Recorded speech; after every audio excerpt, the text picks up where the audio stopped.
یہ سامنے والا شخص عام نہیں ہے، اس کو میں کھل کر بات کرتا ہوں، تمام تر راز بتلا دیتا ہے کہ نیند نہیں آتی، بھوک نہیں لگتی، فلاں درد ہوتا ہے، فلاں پریشانی ہوتی ہے۔ اسی طریقے سے بہت سارے لوگ پریشان ہوتے ہیں، پیروں فقیروں کے پاس چلے جاتے ہیں، جا کر سارے کے سارے راز کھول دیتے ہیں، گھر کے راز کھول دیتے ہیں، کہتے ہیں کہ یہ پریشانیاں ہیں، بیوی کی طرف سے پریشانیاں ہیں، اور اس طریقے سے جو ہے ہمارے یہ پریشانیاں ہیں، اور حکیم کے پاس چلا جاتا ہے، اپنی جسمانی کمزوری حکیم کے پاس رکھتا ہے، کہتا ہے حکیم صاحب میری جسمانی کمزوری ہے، میں یہاں کمزور ہوں، یہاں پریشان ہوں، اس پریشانی کا حل بتائیے، اس کمزوری کا حل بتلائیے۔ لہذا جب وہ حکیم کے سامنے بات کرتا ہے تو حکیم اس کا جو ہے علاج کرتا ہے، ڈاکٹر سے بات کرتا ہے تو ڈاکٹر علاج کرتا ہے، مسائل کا حل کرنے والے سے بات کرتا ہے تو وہ مسائل کا حل کرتا ہے۔ تو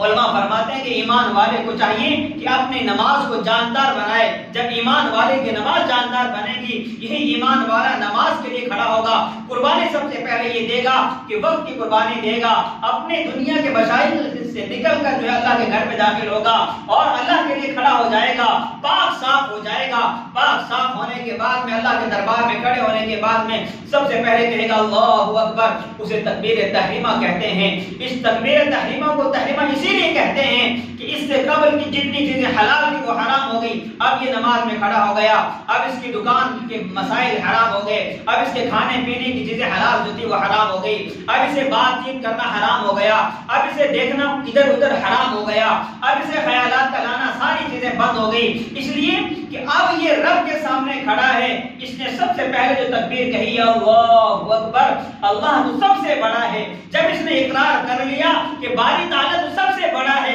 تیرے سے بڑا کوئی ڈاکٹر نہیں، تیرے سے بڑا کوئی جو ہے کوئی حکیم نہیں، تیرے سے بڑا کوئی انجینئر نہیں، تیرے سے بڑا کوئی مسائل حل کرنے والا پی ایم نہیں، سی ایم نہیں، کوئی کچھ نہیں ہے، اللہ تو سب سے بڑا ہے، میں تیرے دربار میں کھڑا ہوں، اللہ اکبر، سب سے بڑا ہے، ساری چیزوں کو چھوڑ دیا، اللہ کے دربار میں کھڑا ہو گیا، اللہ کے سامنے آ گیا، اور اللہ کی ذات گرامی وہ ہے جو ہر جگہ حاضر اور ناظر ہے، ہر ایک کی سماعت کرتی ہے، ہر ایک کی سنتی ہے، ہر وقت سنتی ہے، اللہ تبارک و تعالیٰ کی ذات گرامی وہ ہے، ہر بندے کی دعا کو سننے والا اللہ ہے۔ اب بندہ جب کھڑا ہو گیا، بندے کی ذاتی پریشانیاں ہیں، بندے کے ذاتی حالات ہیں، لیکن اللہ تبارک و تعالیٰ کی طرف سے فرض کردہ نماز کو اس نے اس طور پر ادا کیا کہ اب شروع کیا سبحان اللہ سے، سبحانک اللہم وبحمدک وتبارک اسمک وتعالی جدک ولا الہ غیرک۔ اب اس نے اللہ تبارک و تعالیٰ کی تعریفیں کی، اللہ تبارک و تعالیٰ کی تسبیح بیان کی۔ اب اس کے بعد جو ہے سورہ فاتحہ کو شروع کرتا ہے، اور یہ سورہ فاتحہ ہر نماز کی ہر رکعت میں پڑھی جاتی ہے۔ اب یہ کہتا ہے الحمدللہ رب العالمین، باری تعالیٰ تمام تعریفیں تیرے لیے ہیں، اس لیے کہ تعریفوں کے لائق تیری ذات ہے، یعنی کسی ڈاکٹر کی، انجینئر کی، دنیا دار کی تعریف نہیں کرتا، اس لیے کہ تعریف کے لائق ہے ہی تیری ذات ہے، الحمدللہ رب العالمین۔ پھر کہتا ہے الرحمن الرحیم، اے اللہ تو رحم کرنے والا ہے، مہربانی کرنے والا ہے، شفقت کرنے والا ہے، تمام تعریفیں کرنے کے بعد جو ہے پھر کہتا ہے مالک یوم الدین۔ ایمان والا کہتا ہے کہ اس دنیا کی زندگی کو گزارنے کے بعد میں، اس مسائل کو الجھنے کے بعد میں، اس زندگی کے خاتمے کے بعد میں، اس یوم جزا کا مالک بھی تو ہی ہے، یعنی اس روز میں پریشانی کو حل کرنے والی بھی ذات تیری ہے، بیماریوں کو شفا میں تبدیل کرنے والی ذات بھی تیری ہے، اور جو ہے میرے مسائل کو حل کرنے والی ذات تیری ہے، دینے والا بھی تو ہی ہے، لینے والا بھی تو ہی ہے، مالک یوم الدین، یوم جزا کا مالک بھی تیری ذات ہے، میں نے یہاں گڑبڑی کی، وہاں پکڑ کرنے والی ذات تیری ہے، میں یہاں پریشان رہا، پریشانی کا حل کرنے والی ذات بھی تیری ہے، مالک یوم الدین۔ اب اس کے بعد ایمان والا اقرار کرتا ہے ایاک نعبد و ایاک نستعین، یعنی جیسے دونوں دوستوں کے آپس میں جو ہے جب بات ہوتی ہے تو ایک دوست دوسرے دوست کو یقین دلاتا ہے جہاں تمہیں پریشانی ہوگی میں آپ کی پریشانی کا حل کروں گا، جہاں جو ہے مال کی ضرورت ہوگی تو میں مال آپ کو دوں گا، جہاں جان کی ضرورت ہوگی میں آپ کو جان دوں گا۔ دوست کہتا ہے نا، اس کی دوستی ہے، تو اب جو ہے کہیں کسی اور سے ہیلپ مانگتا ہے تو دوست کہتا ہے کہ جناب میری اور آپ کی دوستی تو مضبوط اور پکی ہے، آپ نے تو کسی اور سے ہیلپ مانگی ہے، مدد مانگی ہے، مجھ سے کیوں نہیں کہا؟ شکایت تو کرے گا نا۔ تو اللہ تبارک و تعالیٰ کے سامنے ایمان والا کھڑا ہو کر کہتا ہے ایاک نعبد و ایاک نستعین، اے باری تعالیٰ ایسا نہیں ہے کہ میں تیرے سامنے آ کر جھوٹا ہو جاؤں، میں تیرے دربار میں کھڑے ہو کر باہر نکل کر جھوٹا ہو جاؤں، باہر نکل کر میرے کچھ قول ہوں، کچھ افعال ہوں، اندر